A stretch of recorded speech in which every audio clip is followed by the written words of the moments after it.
आप बस थोड़ी देर और वेट कीजिए and will start a session. नमस्कार Mukta ji. Happy independence day to you sir. Happy independence day आपको भी।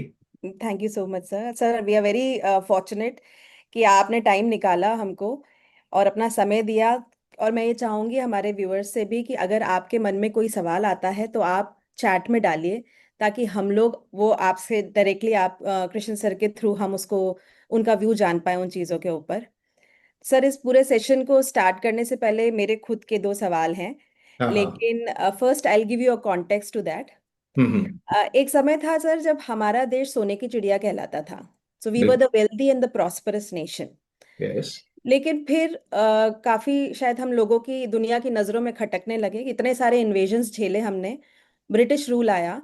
और हम्म। ब्रिटिशर्स के जाने के बाद वो ना ही तो वो हमारी वेल्थ तो लूट के ले ही गए, लेकिन हमारी वेल्थ कमाने की कैपेसिटी भी खत्म कर गए। राइट। और right. Today we are celebrating our 79th independence day. And right. I'm very proud to say that we are the fourth largest economy in the world and we are the fastest growing economy in the world. यानी कि right. हम वापस से खड़े हो चुके हैं। Right. कहते हैं जब भी कोई कंट्री इस फेज से गुजरती है, इस ग्रोथ फेज से गुजरती है, तब वहां पर सबसे ज्यादा वेल्थ एक्यूमुलेट होती है। बिल्कुल ठीक है। तो बिल्कुल मैं ठीक ये है। जानना चाहती हूँ सर कि हम we being the citizen of this country, हम कैसे इस ग्रोथ फेज में पार्टिसिपेट करें कि हम एक सब्सटेंशियल वेल्थ अपने लिए क्रिएट कर पाए। ये मेरा पहला सवाल है सर। लेकिन हम्म। यहीं से मेरा एक दूसरा सवाल भी आता है आज के एनवायरमेंटल और कंडीशंस को देखते हुए, कि जैसे हम एक समय पे बहुत प्रॉस्परस थे लेकिन दुनिया की नजरों में खटके, और हमने दुनिया ने अलग अलग तरीके से हमारा डाउनफॉल किया। अब आज मेरे को लगता है क्या हिस्ट्री वापस रिपीट कर रही है अपने आप को, क्योंकि हम्म। आज फिर हम एक स्ट्रॉन्ग नेशन की तरह इमर्ज हो रहे हैं, लेकिन हमारे को टारगेट किया जा रहा है। जैसे for hmm. Example Russia Ukraine war में हमको बोला जा रहा है कि हम क्योंकि रशिया से ऑयल खरीदते हैं तो हम उस वॉर को बढ़ावा दे रहे हैं, और हम्म। उसके लिए हमको पिनलाइज किया जा रहा है, अलग अलग तरह के टैरिफ लगाए जा रहे हैं। तो हम्म। क्या इन सब चीजों से हमारी ग्रोथ कितनी इम्पैक्ट हो जाएगी? हम्म। तो मैं शुरुआत अपने इन दो सवालों से करूंगी सर। आपके दो ही सवाल बहुत मजबूत सवाल हैं और दोनों ही सवालों के जवाब थोड़े लंबे होंगे। मैं पहले दूसरा सवाल मैं पहले लेता हूं और पहले सवाल को मैं बाद में लेता हूं। क्या हम दुनिया के आंखों में खटकने लगे हैं क्योंकि हिंदुस्तान एक सुपर पावर बनने के मार्ग पे आगे बढ़ रहा है?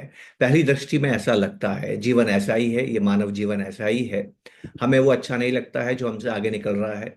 हमें सिर्फ अगर वो हमारा सगा है, हमारा अपना है और वो आगे बढ़ता है तो हमें अच्छा लगता है। इसका कारण ये है मुक्ता जी, हम जंगलों में रहते थे और जंगलों में जिंदा वो रहता था जो दूसरे से तेज भागता था।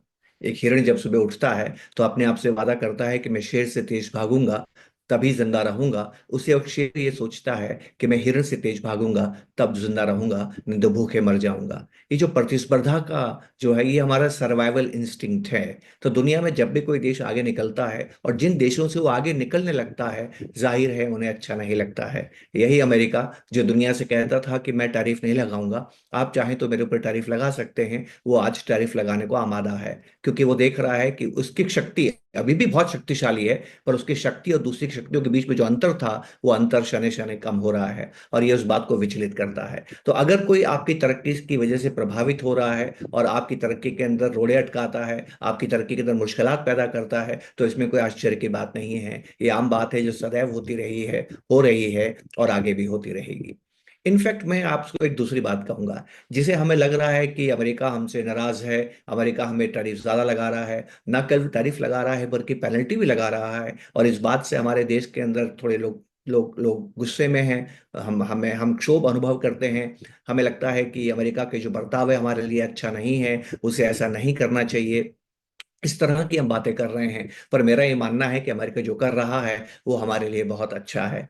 मैं दोबारा बोलता हूँ कि आश्चर्य होगा, हमारे लिए बहुत अच्छा है। मुक्ता जी, मैं एक लॉन्ग टर्म इन्वेस्टर हूँ और मैं हमेशा इस बात पर यकीन करता हूँ कि इतिहास हमें बताता है कि आने वाले समय में कैसे होगा।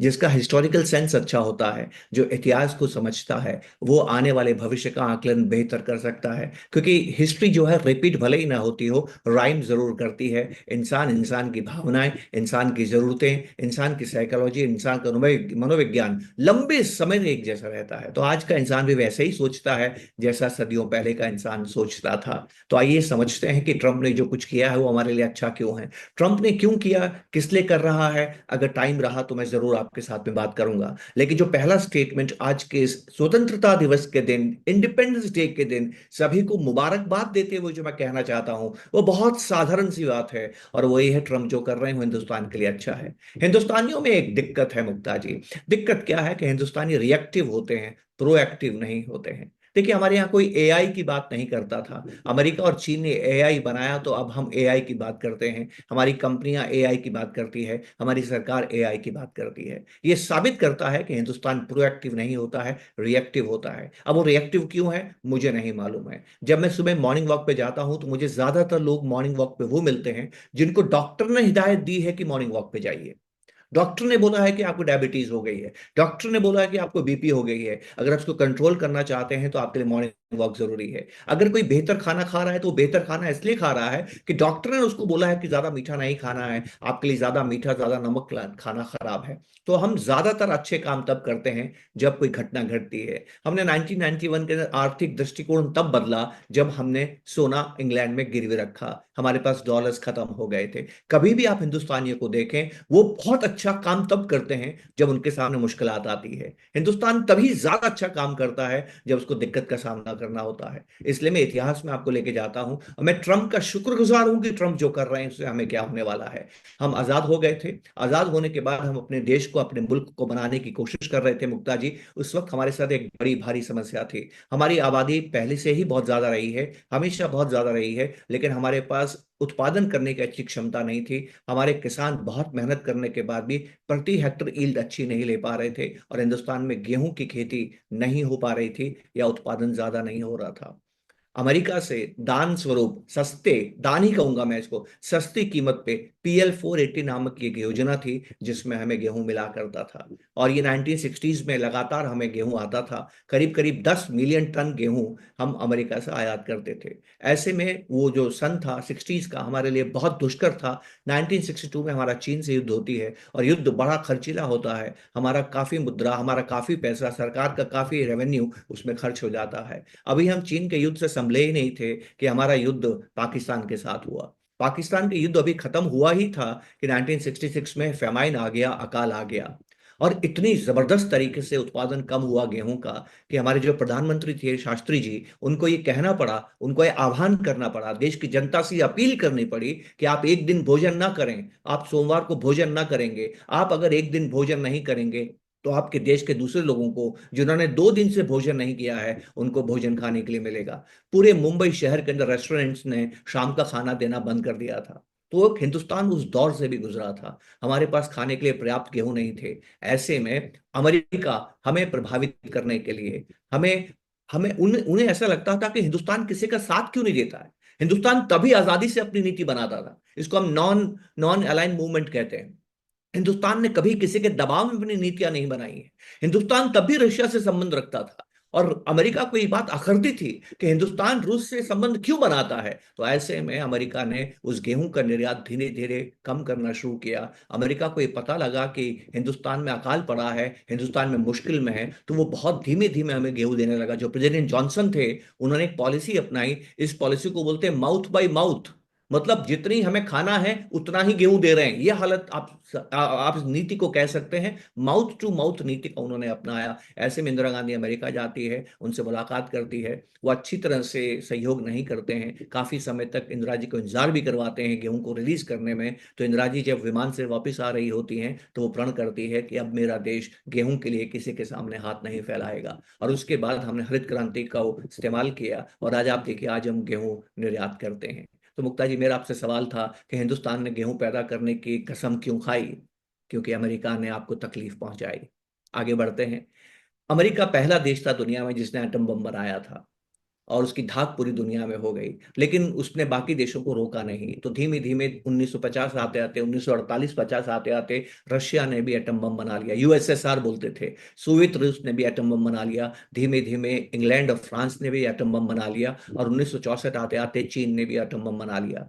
चीन के आटम बम बनने के बाद में इन पांचों देशों ने मिलकर अमेरिका के लीडरशिप में, अमेरिका की अगुवाई में एक नीति बनाई, जिस नीति को बोलते हैं नॉन प्रोलिफरेशन ट्रीटी, एनपीटी। और दुनिया के बाकी देशों को कहा कि ये जो तकनीक है ये हम ही तक सीमित रहेगी, ये तकनीक हम किसी के साथ साझा नहीं करेंगे, और दुनिया का और कोई भी देश परमाणु बम नहीं बना पाएगा। और दुनिया के सब देशों पे उन्होंने दबाव बनाया, फोर्स डाला, दबाव बनाया अमेरिका ने कि आप एनपीटी को साइन कीजिए। हिंदुस्तान ने सिरे से खारिज कर दिया, और हिंदुस्तान ने कहा कि मैं इस ट्रीटी पे साइन नहीं करूंगा। इस दुनिया के हर देश का बराबर अधिकार है, अगर कोई तकनीक दुनिया में है तो वो सबके लिए होनी चाहिए, चंद देशों के लिए नहीं होनी चाहिए। और हिंदुस्तान ने उस पर दस्तखत नहीं किए। अमेरिका ने पांचों देशों को कहा खबरदार अगर आपने ये तकनीक हिंदुस्तान को दी। हिंदुस्तान ने कहा परवाह नहीं, लेकिन हिंदुस्तान ने उस पर काम करना शुरू किया, और 1974 आते आते हमने अपना परमाणु विस्फोट भी कर लिया। अब मैं आपसे सवाल पूछता हूं मुक्ता जी, हमने परमाणु बम क्यों बनाया? क्योंकि अमेरिका ने मना किया। अगर वो मना नहीं करता तो शायद हम नहीं बनाते। हम शांति प्रिय देश हैं, हम वेपनरी में विश्वास नहीं करते हैं, पर हमें मना किया गया, इसलिए हमने मनाया। आगे चलते हैं मुक्ता जी, अभी तो बात खत्म नहीं हुई। उसके बाद क्या हुआ? 1980 का दौर था। 1980 के दौर के अंदर अमेरिका को, हिंदुस्तान ने कहा कि आपने कंप्यूटर के क्षेत्र में आपने काफी प्रगति की है, हम भी अपनी वेदर फोरकास्टिंग अच्छे करना चाहते हैं, हम भी अपना स्पेस रिसर्च अच्छा करना चाहते हैं, हम भी अपनी न्यूक्लियर एनर्जी को पीसफुल तरीके से अच्छा इस्तेमाल करना चाहते हैं, हम भी एरोप्लेन बनाना और ये सब जो बनाते हैं इसके अंदर हम बेहतर तरीके से डिजाइन करना चाहते हैं, तो हमें सुपर कंप्यूटर की जरूरत है। क्या आप हमें सुपर कंप्यूटर देंगे? अमेरिका कहता है कि हम सुपर कंप्यूटर आपको नहीं देंगे, हो सकता है कि आप इसको युद्ध कौशल में इस्तेमाल करें, हो सकता है कि इसको आप परमाणु हथियार बेहतर बनाने में इस्तेमाल करें, हो सकता है कि इसको आपको फौज के अंदर इस्तेमाल करें, तो हम आपको सुपर कंप्यूटर नहीं देंगे। हिंदुस्तान ने कहा कोई बात नहीं, हम अपना खुद का सुपर कंप्यूटर बनाएंगे, और परम नाम का पहला सुपर कंप्यूटर हिंदुस्तान ने 1990 के दशक में बना दिया। हिंदुस्तान दुनिया का पांचवा देश था जो सुपर कंप्यूटर बना सकता है। मुक्ता जी बताइए, हमने सुपर कंप्यूटर क्यों बनाया? क्योंकि अमेरिका ने मना किया। आगे चलते हैं। अभी बात खत्म भी नहीं हुई थी कि 1990 के दशक में हिंदुस्तान अपनी स्पेस रिसर्च को आगे बढ़ाना चाहता था। हिंदुस्तान हमेशा से अंतरिक्ष रिसर्च जो है उसमें शोध में बहुत अच्छा रहा है, लेकिन हिंदुस्तान के पास क्षमता नहीं थी अपने ही दम पे अपने सैटेलाइट को अंतरिक्ष में भेजना, राइट? वहां पर भेजने उसकी क्षमता नहीं थी। तो हिंदुस्तान ने रशिया से एक करार किया, जिसमें रशिया ने दो क्रायोजेनिक, इसको क्रायोजेनिक इंजन बोलते हैं, जो क्रायोजेनिक इंजन है वो बहुत ही ठंडे फ्यूल को इस्तेमाल करते हैं और बहुत ताकत के साथ में हमारे सैटेलाइट्स को अंतरिक्ष की दिशा में धकेलते हैं। तो उस क्रायोजेनिक इंजन के लिए हमारा करार हो गया, एग्रीमेंट हो गया। अमेरिका को मालूम चला कि रशिया क्रायोजेनिक इंजन न केवल हिंदुस्तान को दे रहा है, उस इंजन को बनाने की नो हाउ टेक्नोलॉजी भी हिंदुस्तान को दे रहा है। इस बात से अमेरिका बहुत नाराज हुआ, और अमेरिका ने रशिया पे सैंक्शन लगा दिए। तब तक रशिया कमजोर हो चुका था, टुकड़ों में बंट चुका था। रशिया को उसकी बात माननी पड़ी, और रशिया ने हिंदुस्तान को कहा, भारत को कहा कि हम आपको इंजन तो देंगे, पर इंजन बनाने की टेक्निकल नो हाउ या क्षमता है वो आपको नहीं देंगे। हिंदुस्तान कहता है कोई बात नहीं। हिंदुस्तान ने उस योजना पे काम किया, शोध करना शुरू किया, और आपको जान के खुशी होगी मुक्ता जी कि 2014 में हमने अपना क्रायोजेनिक इंजन बना लिया। अब मैं आपसे सवाल पूछता हूं कि इंजन हमने क्यों बनाया? क्योंकि अमेरिका ने हमें मना किया। मैंने ये देखा है, इतिहास ये कहता है कि हिंदुस्तानी काम तभी करता है जब हिंदुस्तानी को कोई उकसाता है, और इस बार अमेरिका ने हमें उकसाया है। शॉर्ट टर्म में भले ही हमें प्रभावित करे, शॉर्ट टर्म के अंदर हमारे यहाँ टेक्सटाइल्स में, ज्वेलरी में, लेदर में जो लेबर इंटेंसिव एक्सपोर्ट्स हैं, हो सकता है इसमें हमें थोड़ी दिक्कत आए।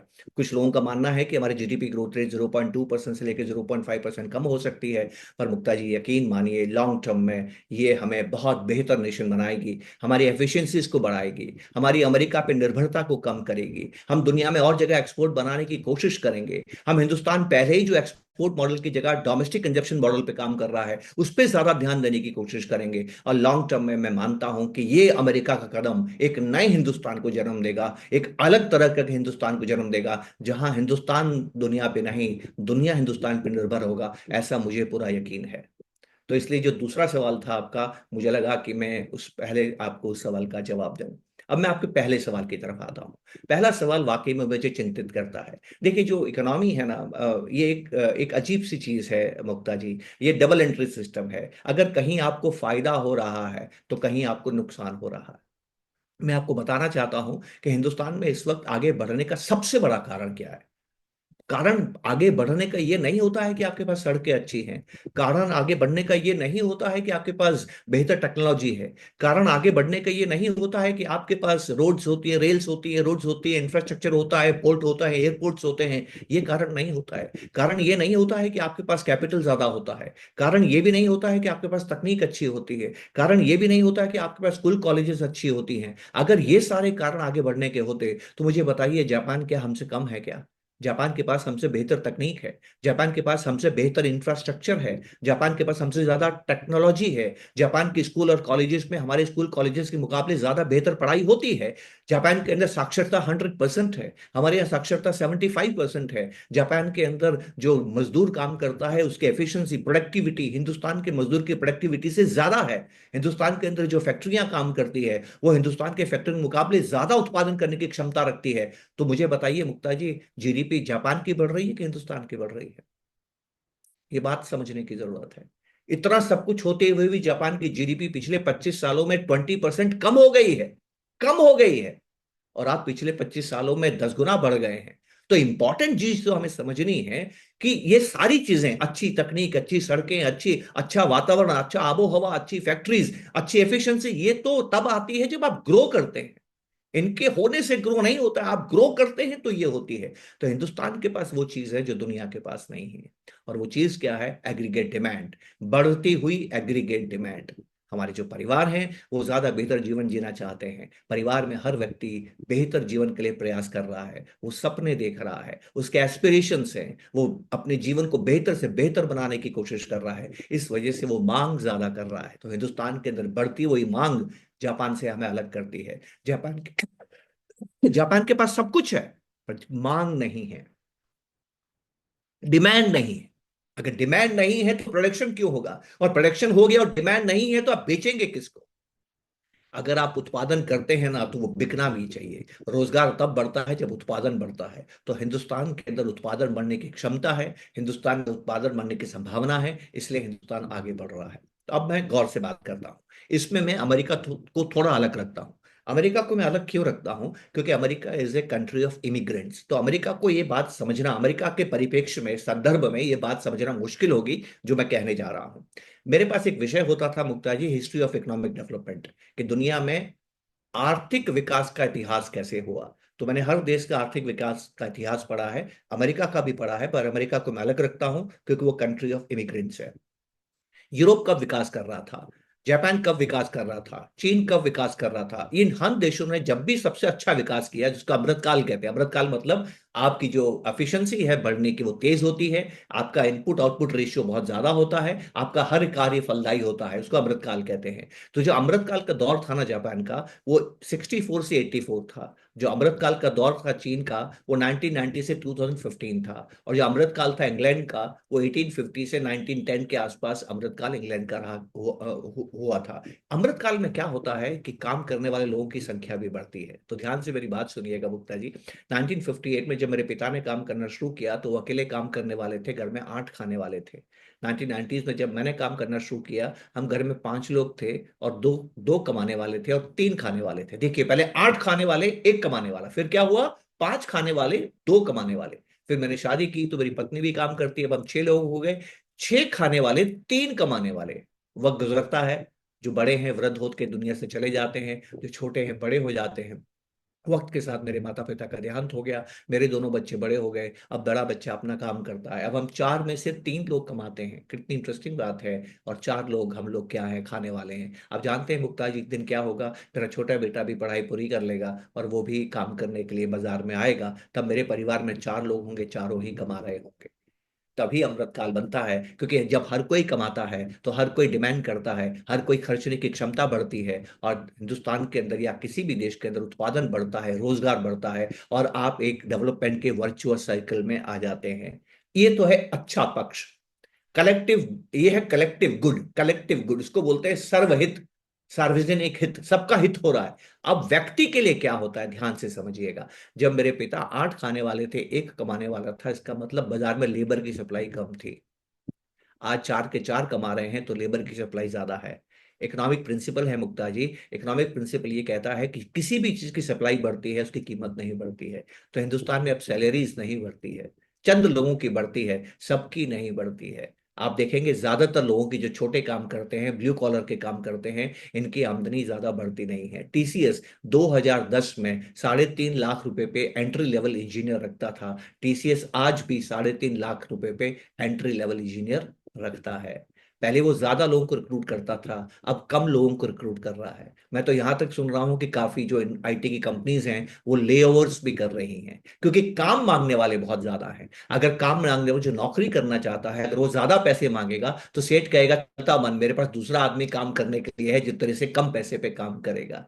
तो जब भी अमृतकाल आता है, लेबर सप्लाई बहुत ज्यादा बढ़ती है, वर्किंग पॉपुलेशन बढ़ती है, डिपेंडेंट पॉपुलेशन बढ़ती है, देश तो ग्रो करता है, पर व्यक्ति के लिए केवल छोटी नौकरी करके अपने सपने पूरे करना बहुत मुश्किल हो जाती है। तो यंग पॉपुलेशन को मुझे ये कहने में कोई हिचक नहीं है कि उनकी केवल नौकरी करके सपने पूरे करने का जो सफर है वो बहुत दुष्कर होगा, बहुत मुश्किल होगा। मैं ये नहीं कहता कि सपने पूरे नहीं होंगे, लेकिन बहुत मुश्किल, बहुत दुष्कर होगा। आपको ये इंश्योर करना होगा कि आपकी नौकरी में आपकी लगातार आमदनी बढ़ती रहे। अगर आप ऐसा नहीं कर पाते हैं तो सिवाय अच्छे इन्वेस्टमेंट के आप आगे नहीं बढ़ सकते हैं। तो मुझे लगता है मुक्ता जी, आपके दोनों प्रश्नों का मैं मुकम्मल रूप से जवाब दे पाया हूँ। बिल्कुल सर। सर, हमारे व्यूअर्स की तरफ से कुछ सवाल आए हैं। मैं हाँ। आपसे पूछूंगी कि लोगों को फाइनेंशियल लिटरेसी के बारे में बताने की क्या जरूरत है। एक सवाल ये आया है कि फाइनेंशियल लिटरेसी के बारे में बताने की क्या जरूरत है? ओके। हाँ। अच्छा। अच्छा, चलिए इसमें मैं आपको एक बेहतर बात आपसे पूछता हूं। मैं सवाल के रूप में सवाल करता हूं, बच्चों को पढ़ने भेजने की क्या जरूरत है? आप घर में भी तो पढ़ा सकते हैं, है ना? देखिए, लिटरेसी, ज्ञान अर्जित करना तो हमेशा अच्छा है। आपको दुनिया के बारे में जानकारी होनी चाहिए। आप 3 स्तरों पे काम करते हैं। पहला स्तर यह है कि आपके पास जानकारी होनी चाहिए। जब आपके पास जानकारी होती है तो आप उसका इस्तेमाल करते हैं और अपनी जरूरतें पूरी करते हैं। उसको बोलते हैं इंटेलिजेंस, उसको बोलते हैं बुद्धि। और बुद्धि से जब आप जानकारी का इस्तेमाल करके किसी चीज का निर्माण करते हैं या अपनी जरूरतें पूरी करते हैं, अपनी इच्छाएं पूरी करते हैं, तो आपको एक बात समझ में आती है, आप अनुभव प्राप्त करते हैं। और अनुभव बात प्राप्त करके आपको ये समझ में आता है कि बुद्धि को किस तरह से इस्तेमाल करना है। ये तरीका ज्यादा अच्छा नहीं है, ये तरीका ज्यादा अच्छा है, उसको अनुभव कहते हैं। उससे आपके पास आता है विवेक। तो जब तक आप विवेक के स्तर पर आके काम नहीं करते हैं तो जीवन में आपको बड़ी कामयाबी नहीं मिलती है। फिर से बोलता हूं, आपकी जानकारी से आपकी बुद्धि का विकास होता है, बुद्धि के इस्तेमाल से विवेक आता है, और विवेक के आने से आप बेहतर काम करते हैं। तो जब आप फाइनेंशियल लिटरेसी करते हैं तो आपको फाइनेंस के बारे में, इन्वेस्टमेंट के बारे में, बाजार के बारे में, इकोनॉमी के बारे में आपको ज्ञान प्राप्त होता है। जब आपको ज्ञान प्राप्त होता है, उस ज्ञान का आप बेहतर इस्तेमाल करते हैं, मतलब बुद्धि का विकास करते हैं। जब आप बुद्धि का विकास करते हैं और अनुभव प्राप्त करते हैं तो आप विवेक प्राप्त करते हैं, और जब विवेक प्राप्त करते हैं तब आपको निवेश में कामयाबी मिलती है। तो क्या मतलब हुआ? आपके एक अच्छे इन्वेस्टर बनने की पहली सीढ़ी क्या है कि आप फाइनेंशियली लिटरेट होने चाहिए। बिल्कुल सर। सर, लास्ट एक एक साल से एक दुख भरी बात बताऊं मैं आपको, हिंदुस्तान हाँ बहुत जी। आगे बढ़ रहा है, पर एक एसएनपी का एक सर्वे हुआ था, फाइनेंशियल लिटरेसी पे सर्वे हुआ था। दुनिया में सबसे कम कम फाइनेंशियल लिटरेट लिटरेट लोग कहाँ रहते हैं? आप जानते हैं? हिंदुस्तान में रहते हैं। हिंदुस्तान की फाइनेंशियल लिटरेसी बहुत पुअर है। और यही कारण है कि यहाँ जितने भी लोग इन्वेस्टमेंट करने बाजारों में जा रहे हैं, अभी 2022-23 में सेबी की रिपोर्ट आई थी कि जितने भी लोग डेरिवेटिव्स, ऑप्शंस इसके अंदर बाजार में ट्रेडिंग करने के लिए आए हैं, उसमें 93% लोगों को लॉस हो रहा है। मुझे उम्मीद है कि आपने भी वो रिपोर्ट के बारे में जरूर सुना या पढ़ा होगा। क्यों हो रहा है? क्योंकि वो फाइनेंशियल लिटरेट नहीं है। तो इसलिए फाइनेंशियल लिटरेसी बहुत जरूरी है। आप अपने आप को बेहतर बनाते हैं, एक बेहतर निवेशक बनाते हैं। सर, पिछले एक साल से मार्केट ने कुछ खास रिटर्न दिया नहीं है। हाँ। क्योंकि कोविड के बाद जब बहुत सारे लोग मार्केट के साथ जुड़े तो उन्होंने एक अच्छी रैली देखी। उनको हम्म। लगा पैसा यहीं बनता है। हाँ। और मतलब भीड़ की भीड़ आई। हाँ। लेकिन अभी पिछला एक साल से मार्केट ने कुछ खास रिटर्न नहीं दिया है, तो अब लोग वापस घबरा गए हैं। हम्म। फिर वो छोड़ना चाहते हैं। जो एसआईपीज लोग कर रहे थे इस उम्मीद में कि यहाँ ही पैसा बनेगा, वो हम्म। अब हताश हो रहे हैं, क्योंकि हम्म। उनको मार्केट ने कुछ रिस्पॉन्स ज्यादा दिया नहीं पिछले एक साल में। हम्म। तो सर, उन लोगों के लिए क्या मैं व्यू है? मैं बहुत माफी चाहता हूँ, लोगों के लिए मेरे पास कोई जवाब नहीं है। आप घबरा नहीं रहे हैं, आप लालची हो रहे हैं, है हाँ। ना? तो लगातार इतना इतना रिटर्न नहीं मिल सकता। देखिए, एक मर्यादित रिटर्न होता है, एक एवरेज रिटर्न होता है। एवरेज रिटर्न ही आपको मिलता है। आप तो एक बेटे की माँ हैं मुक्ता जी, आप हमेशा चाहती होंगी कि आपका बेटा खूब पढ़ाई करे, और खूब पढ़ाई करने के लिए आप चाहती होंगी कि वो ज्यादा पढ़ाई करे। मान लीजिए उसका इम्तहान है, अगले महीने सितंबर में इम्तहान है, तो आप उसको क्या कहेंगी? पढ़ो पढ़ो पढ़ो पढ़ो, है ना? तो वो जो अगर 4 घंटे पढ़ता है तो 6 घंटे पढ़ेगा, और एग्जाम का दिन नजदीक आएगा तो 8 घंटे पढ़ेगा। एग्जाम में 2-3 दिन ही रह गए तो दिन भर पढ़ता रहेगा। ऐसा होता है कि नहीं होता है? ऐसा ही होता है ना? तो जब एग्जाम होता है, इम्तहान की ठीक 2-3 दिन पहले आपका बेटा दिन भर पढ़ता है, और इम्तहान देने के बाद अगले दिन पढ़ता है कि आराम करता है? देने के बाद तो आराम करता है। क्यों करता है? आप तब जिद कीजिए कि तुम पढ़ाई करो, वो बोलेगा क्यों बस पढ़ाई? पढ़। क्योंकि शरीर काम नहीं करेगा, शरीर आपका मदद ही नहीं करेगा। देखिए, आपको काम करने की क्षमता है, आप कभी उस क्षमता से ऊपर काम करते हैं तो उसके बाद में क्षमता से नीचे काम करना पड़ेगा। कभी भी अगर आपने पोटेंशियल के ऊपर काम किया है तो फिर आपको पोटेंशियल के नीचे काम करना पड़ेगा। इसी को हम एवरेजिंग कहते हैं, इसको रिवर्सल टू मीन कहते हैं। आपका बेटा 365 दिन 15 घंटे पढ़ाई नहीं कर सकता है, करेगा तो बीमार हो जाएगा। लेकिन अगर 4 दिन उसने 15 घंटे पढ़ाई की है, तो अगले 3-4-5 दिनों में वो 15 को 12 घंटे करेगा, 12 को 8 करेगा, 8 को 5 घंटे करेगा। ऐसा ही करना पड़ता है, क्योंकि नहीं तो आप कॉलेप्स कर जाएंगे। आप पोटेंशियल के ऊपर लगातार काम नहीं कर सकते। तो ध्यान से समझते हैं कोविड में क्या हुआ था। कोविड में सबको घबराहट हो गई कि हमारी कमाई का क्या होगा, सब घबरा गए। व्यक्ति से लेकर कंपनियों तक सब घबरा गई। तो सबने क्या किया? अपने खर्चे कम किए। किए कि नहीं किए? आप भी याद कीजिए कि भाई पैसा बचाना है, पता नहीं आगे कोविड कब तक चलेगा, नौकरी भी चली गई है, तनख्वाह भी नहीं बढ़ रही है, पैसा बचाना जरूरी है। तो हमने खर्चे कम कर दिए, उसी तरह से कंपनियों ने भी खर्चे कम कर दिए। नंबर एक बात, बहुत से लोगों को तकलीफ हो रही थी, बहुत से लोगों का रोजगार चला गया था, तो उनको मदद करने के लिए सरकार ने अपने खर्चे बढ़ा दिए। तो सरकार ने खूब खर्चा किया कोविड के दौरान। और जैसे ही कोविड खत्म हुआ, तो ध्यान से सुनिएगा, कंपनियों की आदत हो गई खर्चा कम करने की, सरकार की आदत हो गई खर्चा ज्यादा करने की। लोगों की जिनकी आदत हो गई थी खर्चा नहीं करने की कोविड में, अब बाजार खुल गया तो ज्यादा पैसे बच गए, उसको उन्होंने ज्यादा खर्च किया। बात समझ रही हैं आप? तो सरकार खर्चा ज्यादा कर रही है, लोग ज्यादा खर्चा कर रहे हैं, कंपनियां खर्चा मतलब कंपनियां अपनी एफिशिएंसी को बढ़ा रही हैं क्योंकि वो डर गई थी। तो प्रॉफिट्स अचानक से कंपनियों को बढ़ने लगे। तो एक तरफ कंपनियों के प्रॉफिट्स बढ़ने लगे, एक तरफ कंपनियों का ईपीएस बढ़ने लगा। ईपीएस ऐसा बढ़ा कि पिछले 10 साल में नहीं बढ़ा, अर्निंग ऐसी बढ़ी जो पिछले 10 साल में नहीं बढ़ी। और तो और कोविड में क्या हुआ मुक्ता जी, हर एक को नुकसान हुआ पर बाजार को नुकसान नहीं हुआ। बाजार अप्रैल में गिरा, उसके बाद लगातार बढ़ता रहा। हर चीज कोविड में बंद हो गई थी पर बाजार खुला रहा। और जब बाजार खुला रहा तो इसने हिंदुस्तान के लोगों को प्रभावित किया। जो लोग डरते थे कि ये रिस्की जगह है, जो लोग डरते थे कि इक्विटी सट्टा बाजार है, जो लोग इक्विटीज की तरफ देखते नहीं थे, यकायक वो इक्विटीज में आ गए, क्योंकि उन्होंने देखा यार कोविड जैसी खतरनाक चीज में हर चीज बंद हो गई, बाजार खुला रहा, ये इतना रिस्की नहीं है जितना रिस्की हम मानते हैं। तो हिंदुस्तान के लोगों में अचानक से इक्विटीज की तरफ आकर्षण हुआ। तो कोविड के पहले हिंदुस्तान में 2 करोड़ डीमैट अकाउंट थे, आज 18 करोड़ डीमैट अकाउंट है। तो 16-17 करोड़ लोगों ने कोविड के बाद डीमैट अकाउंट खोले। तो बाजार में कंपनियों का मुनाफा बढ़ रहा है, सरकार की सरकार के खर्चे बढ़ रहे हैं, तो मतलब कंपनियों की बिक्री बढ़ रही है, हमारा खर्चा बढ़ रहा है, और बाजार में नए निवेशक के पैसे की सप्लाई भी आ रही है। तो जाहिर है कि बाजार बहुत अच्छा करेगा, क्योंकि बाजार में लिक्विडिटी भी थी, बाजार में प्रॉफिट जनरेशन भी था। तो रेवेन्यू ग्रोथ भी थी, प्रॉफिट ग्रोथ भी था, सप्लाई भी थी, और लिक्विडिटी भी थी। इन चारों चीजों ने मिलके हमारे बाजार को बहुत ही मजबूत बनाया, और बाजार ने आपको अच्छा खासा रिटर्न दिया। लेकिन बाजार ने आपको जो रिटर्न दिया है वो पोटेंशियल के ऊपर है। तो अब थोड़ा तो बाजार आराम करेगा। 10 साल का जो आपका बाजार का रिटर्न है ना, वो 11-12% होना चाहिए। तो अगर पिछले 4 साल का रिटर्न अगर आपका 18% है, तो अगले 4 साल में, अगले 6 साल में आपका बाजार 8-9% दे तो कोई आश्चर्य की बात नहीं है। पर 8-9% लगातार नहीं देगा, ये 1-2 साल आपको रिटर्न कम देगा। हो सकता है 1-2 साल आपको रिटर्न कुछ भी नहीं देगा, और फिर 2-3 साल में आपको 10-12% रिटर्न देगा, और इस तरह से आपका 10 साल का जो रिटर्न है वो 12-13% के आसपास हो जाएगा। तो बाजार यही तो है। आप बताइए ईमानदारी से, क्या आप नहीं मानती है बाजार कभी भी गिर सकता है? क्या आप नहीं बिल्कुल। मानती कि बाजार ऊपर नीचे होता है? तो वही तो हो रहा है। अगर आपने बाजार की प्रवृत्ति को स्वीकार कर लिया, तो फिर ना आपको डर लगेगा, ना आप दुखी होंगे। अगर आप दुखी हो रहे हैं तो आप अपनी वजह से दुखी हो रहे हैं, बाजार की वजह से दुखी नहीं हो रहे। बाजार तो वही कर रहा है जो बाजार में होता है। ठीक है। अब एक आखिरी चीज, सरकार ने कोविड की वजह से काफी खर्चे बढ़ा दिए थे। पिछले 1-2 सालों से सरकार ने अपने खर्चे कम करने की कोशिश की है, उसका भी प्रभाव बाजार में पड़ा है।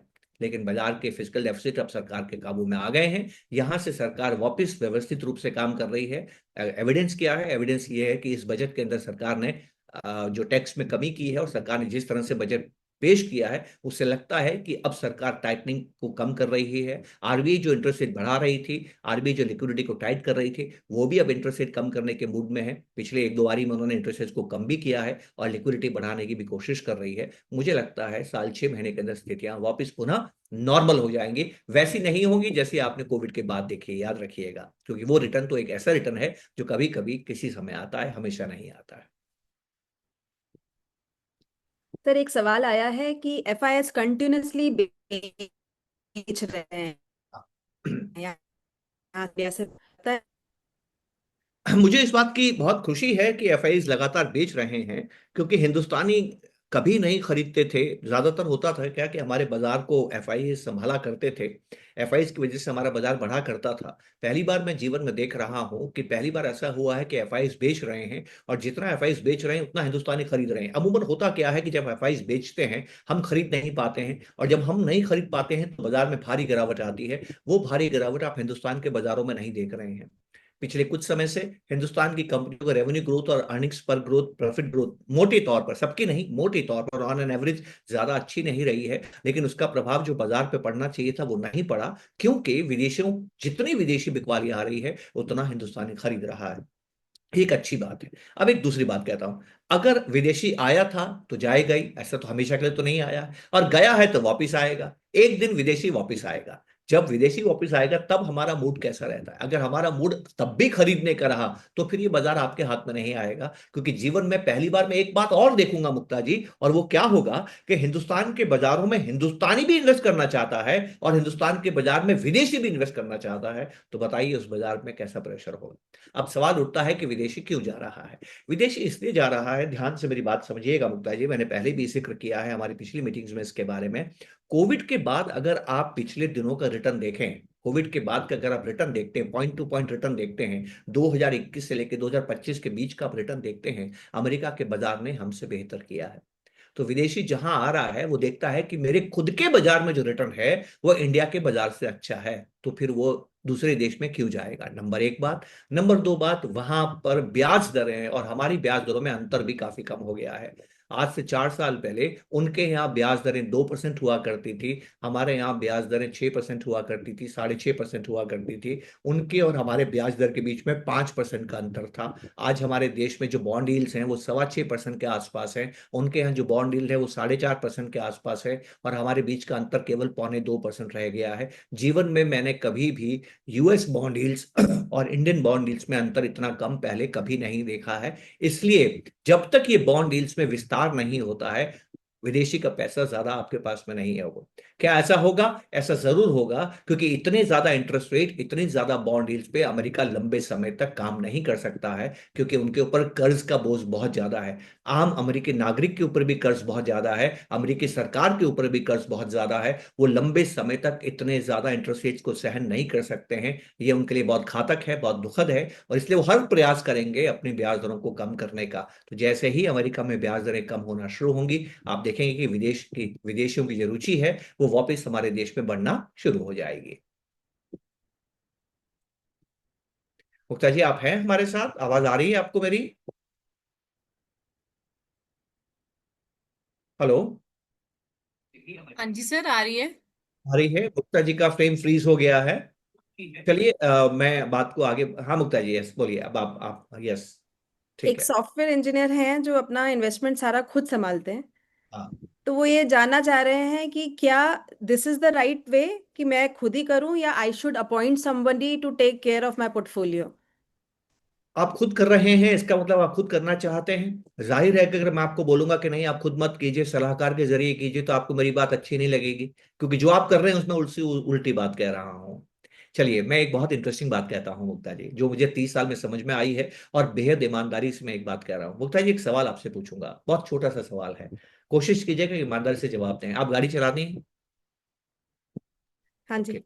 अच्छा, आप गाड़ी चलाने वाले लोगों को भी देखती हैं? उनको हाँ। देखती, गाड़ी चलाते हुए देखती हैं कि नहीं देखती हैं? कभी घर में हाँ। हस्बैंड को, ब्रदर को, पड़ोसियों को, कलीग्स को गाड़ी चलाते बिल्कुल। हुए आप देखती होंगी। एक बात जी हाँ। बताइए, एक बात बताइएगा मुझे, बहुत सोच समझ के जवाब दीजिए आप। गाड़ी चलाते वक्त मोबाइल पे बात करनी चाहिए कि नहीं करनी चाहिए? नहीं करनी चाहिए। पक्का? पक्का।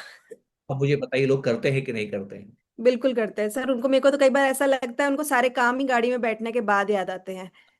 तो आपको क्या बात समझ में आई? आपको क्या बात समझ में आई? ये जो आपके सॉफ्टवेयर इंजीनियर हैं जिन्होंने आपसे सवाल पूछा है, उनसे भी मैं कहता हूँ, मुक्ता जी, आपकी निवेश की यात्रा में खतरा ये नहीं है, खतरा ये नहीं है कि बाजार क्या करेगा। अरे हम सब जानते हैं बाजार कभी भी गिर सकता है।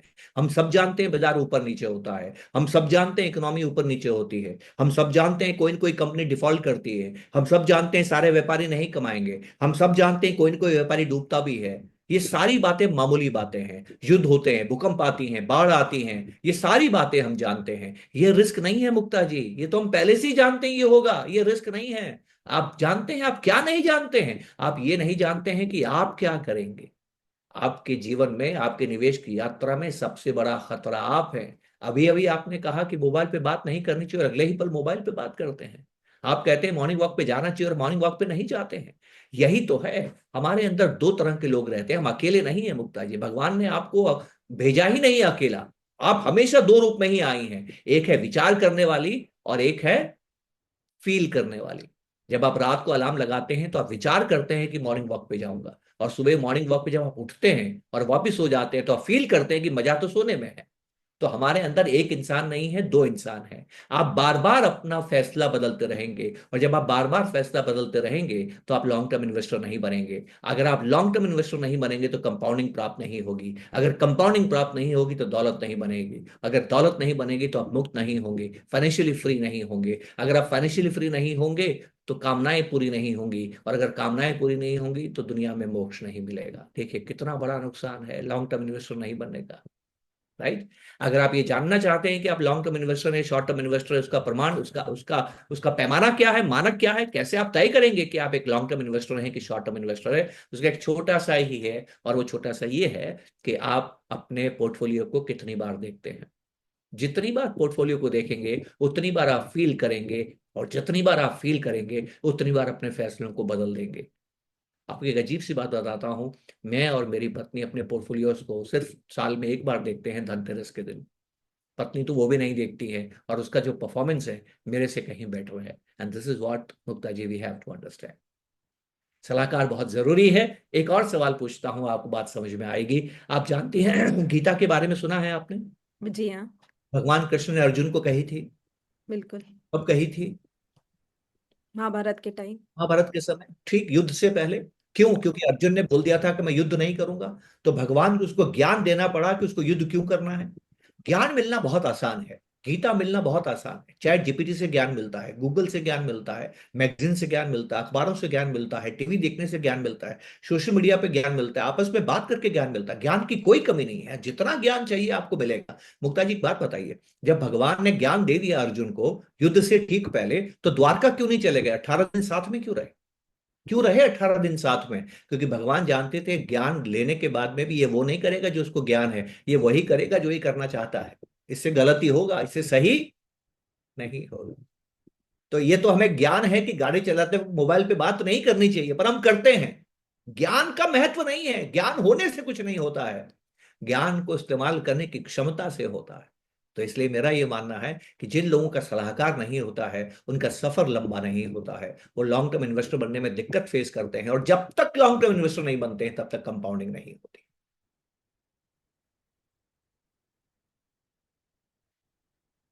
सर अगला सवाल है कि एसेट एलोकेशन की बहुत बातें हो रही है आजकल। हम्म। तो जानना चाहते हैं कि एसआईपीज पिछले 3 साल के अंदर सेक्टर फंड्स में ही ज्यादा आई हैं। हम्म। तो इसका अब सेक्टर फंड ज्यादा परफॉर्म करते दिख नहीं रहे। हम्म। सो क्या कहते हैं आप इस बारे में कि सेक्टर फंड्स में कॉन्सेंट्रेट अभी करना चाहिए या नहीं? देखिए, बुनियादी बात पे मेरा ये मानना है कि सेक्टर फंड आपके पोर्टफोलियो में ऐसा ही है जैसे थाली में अचार।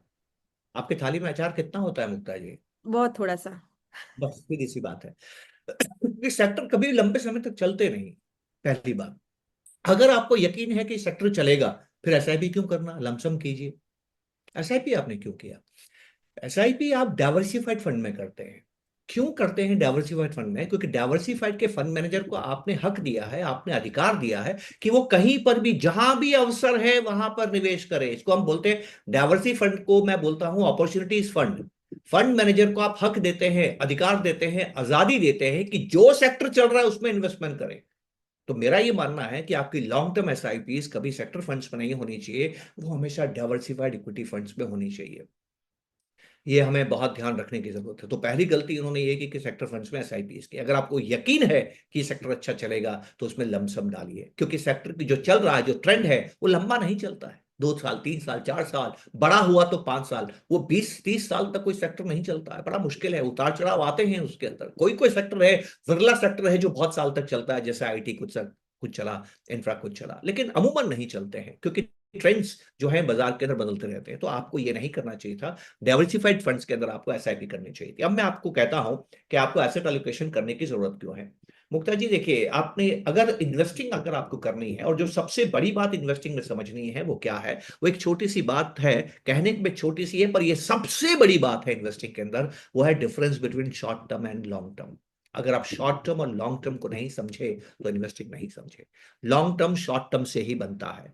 Long term is nothing but sum total of short term. एक दिन बनता है 24 घंटे से, 7 दिन बनते हैं, एक सप्ताह बनता है 7 दिन से, तो सप्ताह लॉन्ग टर्म है। और उसमें 7 दिन लगते हैं। एक महीने में 4 सप्ताह हैं, तो महीना लॉन्ग टर्म है। तो लेकिन 4 वीक्स होंगे तो एक महीना बनेगा, 12 महीने होंगे तो एक साल बनेगा। तो एक साल जिंदा रहने के लिए आपको एक हर महीना जिंदा रहना है। हर महीना जिंदा रहने के लिए हर सप्ताह जिंदा रहना है। हर सप्ताह जिंदा रहने के लिए हर दिन जिंदा रहना है। हर दिन जिंदा रहने के लिए हर घड़ी जिंदा रहना है। हर घड़ी जिंदा रहने के लिए हर मिनट जिंदा रहना है। हर मिनट जिंदा रहने के लिए हर सेकंड जिंदा रहना है। इस सेकंड में जिंदा नहीं रहे तो लॉन्ग टर्म कैसे देखेंगे? तो दुनिया के सबसे महान अर्थशास्त्री जेएम केन्स कहा करते थे कि लॉन्ग टर्म में एवरीबडी इज डेड। तो मुक्ता जी, अगर आपको लॉन्ग टर्म देखना है तो शॉर्ट टर्म को सुरक्षित करना है, शॉर्ट टर्म को प्रोटेक्ट करना है। जो व्यक्ति शॉर्ट टर्म को प्रोटेक्ट करता है वो लॉन्ग टर्म देखता है। तो आप शॉर्ट टर्म का भी ध्यान रखते हैं, आप लॉन्ग टर्म का भी ध्यान रखते हैं, और तब जाके आपको एक ही तरीका है, एक ही रणनीति, एक ही स्ट्रेटेजी है जो ये काम करती है। उसको हम बोलते हैं एसेट एलोकेशन। नंबर एक। नंबर दो बात, दुनिया में इवेंट रिस्क होते हैं, घटनाएं तो होंगी, आप मानती है ना। अनसर्टेन है लाइफ, लाइफ में कभी भी कुछ भी हो सकता है, ये तो आप मानती हैं। बिल्कुल अगर बिल्कुल। कभी कुछ घट गया और आपने एक ही एसेट में अगर पैसा रखा है और उस घटना ने उस एसेट को प्रभावित किया, तो आप तो नुकसान में चले जाएंगे। एसेट की खास बात क्या होती है कि हर एसेट की जो रिस्पॉन्स होती है घटना को, किसी भी घटना को, जो बुरी घटना है, जो घटना घट गई जीवन में या अच्छी घटना भी है, उस घटना में जो रिस्पॉन्ड करता है एसेट, हर एसेट अलग तरीके से करता है। इसका मतलब यह होता है कि जो एसेट्स हैं वो नेगेटिवली कोरिलेटेड होते हैं। एक एसेट अच्छा करता है तो एक एसेट बुरा करता है। तो इस तरह से वो आपको सुरक्षा देता है, आप जिंदा रहते हैं, आप बाजार में जिंदा रहते हैं। और जब आप बाजार में जिंदा रहते हो तो सफर जारी रहता है, और जब सफर जारी रहता है तो आपको कामयाबी मिलती है। तो आपको कैसे करना है, जब भी आप म्यूचुअल फंड में इन्वेस्टमेंट करने के आए, परिवार के साथ बैठें, कागज लें, कागज पे लिखें कि आपने कितना पैसा बचाया है। फिर सबसे पूछिए, क्या आपको 2025 में कुछ पैसा खर्च करने की जरूरत है? ये कौन सा खर्चा जो अलग खर्चा है, रूटीन खर्चा नहीं, रूटीन खर्चा नहीं, अलग से खर्चा, जो आप बचाए हुए पैसे से खर्चा करते हैं, उस खर्चे की बात कर रहा हूं। रूटीन खर्चा नहीं। रूटीन खर्चा तो इनकम में से कर लिया, फिर बचत की। बचत को कैसे खर्च करना है? हमने ये पैसा बचाया है, इस बचे हुए पैसे में से क्या कोई पैसा आपको इस साल खर्च करना है? कोई बोलेगा हाँ मुझे खर्च करना है, वो पैसा केवल लिक्विड फंड्स में रखिए। बात खत्म हो गई। अगला सवाल पूछिए, ये जो हमारा पोर्टफोलियो है, क्या इसमें कुछ पैसा है जो हमें 2026 में खर्च करना है? कोई बोलेगा इतना पैसा हमें 2026 में खर्च करना है, उसे शॉर्ट टर्म फंड्स में रखिए। फिर पूछिए, कोई ऐसा है यहां पर जिसको पैसा 2028-29 में खर्च करना है? कोई बोलेगा मुझे इतना पैसा 2028-2029 में खर्च करना है, उसको आप लॉन्ग टर्म बॉन्ड फंड्स में रखिए।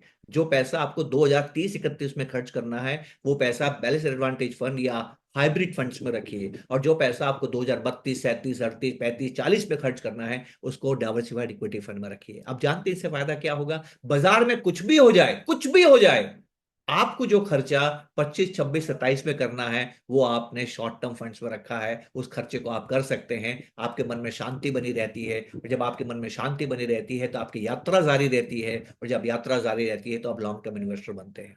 तो आप लॉन्ग टर्म इन्वेस्टर कब बनते हैं? जब आप शॉर्ट टर्म में जिंदा रहते हैं, और इसी को एसेट एलोकेशन कहते हैं।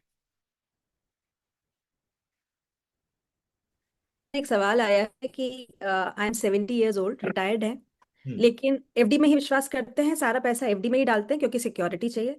हम्म। लेकिन आजकल इंटरेस्ट रेट गिरती जा रही है, so hmm. Now he is concerned about his future, कि हम्म। अब उस पैसे का इन्वेस्टमेंट किस तरह करें हम्म। कि थोड़ा रिटर्न भी आ जाए, बिकॉज इंटरेस्ट रेट तो एफडीज की डाउन ही जा रही है। तो बहुत अच्छा सवाल उन्होंने पूछा। 70 ईयर्स की आपकी एज है, तो दो बातें कहूंगा। पहली बात तो कहूंगा, देर आयत दुरुस्त आयत। आप बिल्कुल सही आए हैं, लेकिन बहुत देर कर दी मेहरबा आते आते। क्योंकि अब आपको अब समझ में आया है कि एफडी में इंटरेस्ट रेट्स कम हो रहे हैं। इंटरेस्ट रेट्स तो कम पिछले 25 सालों से लगातार हो रहे हैं मुक्ता जी। 25 साल पहले हुआ करता था इंदिरा विकास पत्र, जो आपको 15% ब्याज दिया करता था, और आपका पैसा 5 साल में दुगना हुआ करता था। ये अमूमन सवाल है। आज भी हिंदुस्तान के अंदर 50 रुपया लोग एफडी में रखते हैं। लोगों को लगता है कि एफडी सुरक्षित है। कोई दो राय नहीं है, एफडी सुरक्षित है, कोई दो राय नहीं है। एफडी से ज्यादा सेफ हिंदुस्तान में दूसरा प्रोडक्ट आपके पास में नहीं है। पर सेफ्टी की व्याख्या करनी होगी मुक्ता जी, सेफ्टी की व्याख्या करनी होगी, आसान नहीं है। मैं आपको बताऊं, मेरा 3 साल का बच्चा जब मेरा पहला बेटा जब 3 साल का हुआ, और पहली बार जब मैंने उसको स्कूल भेजा, वो भी रो रहा था और माँ भी रो रही थी। क्यों रो रही थी? बेटा पहली बार माँ से बिछड़ रहा था, उसको डर लग रहा था दुनिया का सामना करते हुए। माँ को डर लग रहा था कि इसका घर में मैं ध्यान रखती हूँ, स्कूल में कौन ध्यान रखेगा। तो मेरी बात गौर से सुनिएगा। मान लीजिए बच्चे को 12 बजे बाहर घर वापस स्कूल से घर आना है, और 12 बजे तक बच्चा नहीं आया, 12:15 तक बच्चा नहीं आया, मेरी पत्नी के मन में क्या आएगा? अच्छे ख्याल आएंगे कि बुरे ख्याल आएंगे? सारे बुरे पूरे ख्याल आएंगे। एक भी अच्छा ख्याल नहीं आएगा। और सारे बुरे ख्याल क्या होंगे? अरे मेरे बच्चे को चोट तो नहीं लग गई, हम्म। एक्सीडेंट तो नहीं हो गया, किसी ने धक्का तो नहीं मार दिया, किसी ने किडनैप तो नहीं कर लिया, यही सारे ख्याल आएंगे ना। तो इसका मतलब क्या है? वो 3 साल के बच्चे की जिंदगी घर में सुरक्षित है कि स्कूल में सुरक्षित है? कहाँ ज्यादा सेफ है? घर में। तो स्कूल में खतरे में क्यों डाला? खतरे में क्यों डाला? क्योंकि आपको बच्चे को बढ़ाना है। पढ़ाना था ग्रोथ के लिए। बहुत विश्वास के साथ आपको एक बात कहता हूं, जीवन में दो चीजें बहुत प्यारी हैं, आपका पैसा और आपका बच्चा। बच्चा पैसे से भी ज्यादा प्यारा है, ठीक है, पर ये दोनों चीजें बहुत प्यारी हैं। इन दोनों चीजों से एक अजीब सी बात है, ये बचते तब हैं जब आप इनको ग्रो करते हैं। पेरेंट्स ये नहीं कहते I want to save my child, parents कहते हैं I want to grow my child. भले ही स्कूल में खतरा है, फिर भी आप बच्चे को स्कूल भेजते हैं, तभी तो बच्चा बढ़ता है। पैसा भी तभी बचता है जब पैसा बढ़ता है। तो इन सज्जन को जिन्होंने आपसे सवाल पूछा है, इनको एक सलाहकार को बुलाना होगा। मैं यहां से सलाह नहीं दे सकता हूं, पर जो करना है वो बता रहा हूं कि आपको एक देखना होगा, बैलेंस देखना होगा, एक संतुलन देखना होगा कि आप क्या समझते हैं, आपके खर्चे कितने हैं, आपकी शेष जिंदगी की आप कामना कितनी करते हैं, कितना आपका खर्चा है, कितना पैसा है, कितना पैसा आप इक्विटी में डाल सकते हैं, कितना पैसा आप बॉन्ड में डाल सकते हैं। इनको सही एसेट एलोकेशन करते हुए, बकेट इन्वेस्टिंग करते हुए अपने शेष जीवन का मकसद या रास्ता पूरा करना होगा। पर इसको एक सलाहकार की जरूरत है। अच्छा है कि उन्होंने सवाल पूछा, मुझे इस बात की खुशी है। उनको इक्विटीज की शरण में जाना ही होगा, नहीं तो ब्याज के सारे चीजें बहुत मुश्किल होती चली जाएंगी। सर अभी एफडी एक बहुत सेफ है, एफडी बहुत सेफ है, आपके प्रिंसिपल को बचा के रखती हैं, पर एफडी धन नहीं बनाती है। तो एफडी में दो गारंटी हैं। एक गारंटी जो बैंक लिख कर देता है कि आपका पैसा सुरक्षित है, आपको तयशुदा ब्याज मिलेगा और आपको प्रिंसिपल मिलेगा, ये बैंक लिख के देता है। एक और गारंटी है जो बैंक नहीं लिखता है, मैं आपसे कहता हूं, वो आपको कभी धनी नहीं बनाएगी। एफडी कभी पैसा नहीं बढ़ाती है, पैसे की ताकत, परचेसिंग पावर को नहीं बढ़ाती है। ये भी हमें समझना है। तो एफडी में जो इन्वेस्टमेंट किया है वो 2 3 साल से ज्यादा नहीं होना चाहिए। अगर आपके पास में वो पैसा है जो 6 7 8 10 साल तक आपको इन्वेस्टेड रखना है, उसको एफडी में नहीं कीजिए, उसको आप इक्विटी म्यूचुअल फंड्स में रखिए। सर एक और सवाल है कि जब लोग पोर्टफोलियो कंस्ट्रक्ट करते हैं, तो जैसे एक इन्वेस्टर का सवाल था, उसने अपने पोर्टफोलियो में करीब 70 से 80 स्कीम रखी हुई हैं। मतलब डाइवर्सिफिकेशन कहते हैं ना, हमको डाइवर्सिफाई करना चाहिए क्योंकि आपकी रिस्क कम होती है। तो राइट, उन्होंने राइट। इतना डाइवर्सिफाई किया हुआ है। तो आपका व्यू जानना चाहते हैं, is it the right strategy अपनी रिस्क कम करने करने के लिए? आप मल्टीपल स्कीम्स के अंदर आप इन्वेस्ट हो जाओ, क्योंकि ऐसा तो है नहीं कि सारी की सारी एक साथ नहीं चलेंगी, ये सारी की सारी एक साथ चलेंगी तो वो बैलेंस बन जाएगा। So is it the right strategy to go about? नहीं, बिल्कुल नहीं। मैं आपको कुछ चीजें हैं जो मैं जिंदगी से उदाहरण देके बताया करता हूँ। मेरी एक बुआ हैं, उनके जिस घर में शादी हुई है, वो जो मेरे अंकल हैं, फूफा जी हैं, उनसे उनसे एक बार मैं बात कर रहा था। उनके पिताजी 9 भाई हैं। कितने भाई हैं? 9 भाई हैं। मतलब उनके जो चाचा और अंकल थे, चाचा और ताऊ मिला के कितने लोग हो गए? 9 लोग हो गए। अभी 9 के 9 लोगों की 4 जनरेशन इस दुनिया में है। कौन सी जनरेशन? 4th generation. तो ये फोर्थ। तो ये तो कजन ही हुए ना, सब कजन ही हैं आपस में। मैंने उससे पूछा, आप सबके नाम जानते हैं क्या? तो हंसते हैं कि नहीं, मैं सबके नाम नहीं जानता। तो आप बताइए, आप अपने रिलेटिव्स के नाम नहीं जानते जो एक ही घर के हैं, क्योंकि इतने सारे हैं, तो आप कैसे इन स्कीमों को आप फॉलो करेंगे? देखिए, स्कीमें तब तक अच्छी जब तक आप उनको जानते हैं, समझते हैं, शोध करते हैं, और आपको ध्यान रहता है क्या हमारे अंदर ये कैपेसिटी है कि हम 70 योजनाओं के ऊपर ध्यान रख सकें। नहीं रख सकते हैं। डाइवर्सिफिकेशन का मतलब ये नहीं होता है मुक्ता जी कि आपने 4 लार्ज कैप फंड ले लिए। डाइवर्सिफिकेशन का मतलब होता है आपने एक लार्ज कैप लिया, एक स्मॉल कैप लिया, एक मिड कैप लिया, एक डाइवर्सिफाइड लिया। इसको बोलते हैं डाइवर्सिफिकेशन। क्योंकि घटना को कोई भी घटना घटती है तो इन सब का जो वो है, क्या बोलते हैं, रिएक्शन है, वो अलग अलग होता है। इससे भी अच्छा डाइवर्सिफिकेशन क्या है कि आपने एक फंड लिया डाइवर्सिफाइड म्यूचुअल फंड, एक फंड लिया बॉन्ड फंड, एक फंड लिया गोल्ड फंड, और एक लिया हाइब्रिड फंड। ये और भी अच्छा डाइवर्सिफिकेशन है। डाइवर्सिफिकेशन का मतलब है कि अगर कोई घटना घटती है तो इनका रेस्पॉन्ड कैसा हो। पहले आप डाइवर्सिफिकेशन का अर्थ समझिए, फिर डाइवर्सिफाई कीजिए, तब जाके आप बेहतर डाइवर्सिफाई करेंगे। आपको इतनी ज्यादा योजनाएं रखने की जरूरत नहीं है, उससे आपका नुकसान ही होगा। पहली बात। दूसरी बात, मान लीजिए आपको लगता है कि मैंने सही काम किया। बहुत कम ऐसी स्कीम होती हैं, बहुत ऐसे कम फंड्स होते हैं जो बेनतहा प्रॉब्लम करते हैं, आउटलायर्स होते हैं, बहुत अच्छा काम करते हैं। तो मान लीजिए आपने 70 स्कीमों में पैसा डाला है, 2 स्कीमें बहुत अच्छा करती हैं, तब भी आपका पोर्टफोलियो ज्यादा नहीं बढ़ेगा। क्यों नहीं बढ़ेगा? क्योंकि उन दो ने ही अच्छा किया है, और उनके उनके अंदर जो आपने पैसा रखा है वो तो थोड़ा ही है ना, 1/70, 1/70 है। अगर आपका पैसा उसमें 1/70 है, तो कैसे वो आपके आपके अपनी परफॉर्मेंस से आपकी पूरे फंड के परफॉर्मेंस को ऊपर लेके जाएगा? अगर 2 ने अच्छा किया और 3 ने खराब किया तो फिर आप वहीं रह गए। तो ओवर डाइवर्सिफाई भी आपको नहीं करना है। ओवर डाइवर्सिफाई में क्या होता है, आपको नुकसान होने की संभावना तो वाकई में कम हो जाती है, लेकिन पैसा नहीं बनने की संभावना भी बढ़ जाती है। तो वो भी आपको नहीं करना है। जीवन हो या इन्वेस्टमेंट मुक्ता जी, मुझे एक बात आपको संदेश देना है, इसमें संतुलन ढूंढना है। इसमें सही या गलत नहीं होता है। ये सही गलत की कहानी नहीं है। जीवन में कभी आपको खर्च बढ़ाना है, कभी आपको बचत बढ़ानी है। ना खर्च अच्छा होता है, ना बचत अच्छी होती है। राइट? तो आपको दोनों में संतुलन करना है। ऐसा ही डाइवर्सिफिकेशन है। आपका निवेश डाइवर्सिफाइड होना चाहिए। इसका ये मतलब नहीं कि ज्यादा ज्यादा स्कीमें लेते चले जाएं, नहीं, संतुलित तरीके से आपको डाइवर्सिफाई करना है। सर, एक सवाल है कि it is it better to do lump sum और should I do only SIP? कुछ लमसम अमाउंट मिला है एफडीज की मेच्योरिटी से, तो क्या करना चाहिए मतलब? नहीं करना चाहिए आपको। लमसम का मतलब होता है investment of past savings, investment of past savings. SIP का मतलब होता है इन्वेस्टमेंट ऑफ फ्यूचर सेविंग्स। आपने आज फैसला किया है कि फ्यूचर में जो कमाता रहूंगा ऑटोमेटिकली सेव होता रहेगा। लमसम का मतलब है पास्ट में जो मैंने बचाया है उसको सेव करूंगा। ये कॉम्प्लीमेंट्री है, ये सब्स्टिट्यूट्स नहीं है, फॉर गॉड सेक। जो सबसे बड़ी बात दोस्तों हमें समझनी है वो ये है कि एसआईपी और लमसम सब्स्टिट्यूट्स नहीं है, दे कॉम्प्लीमेंट्री है। जहां पर ये दोनों मिल जाते हैं, वहां पर आपका सफर और बेहतर हो जाता है। हाँ, लमसम में आपको ये ध्यान रखना है कि आप ज्यादा वैल्यूएशंस पे इन्वेस्ट ना करें।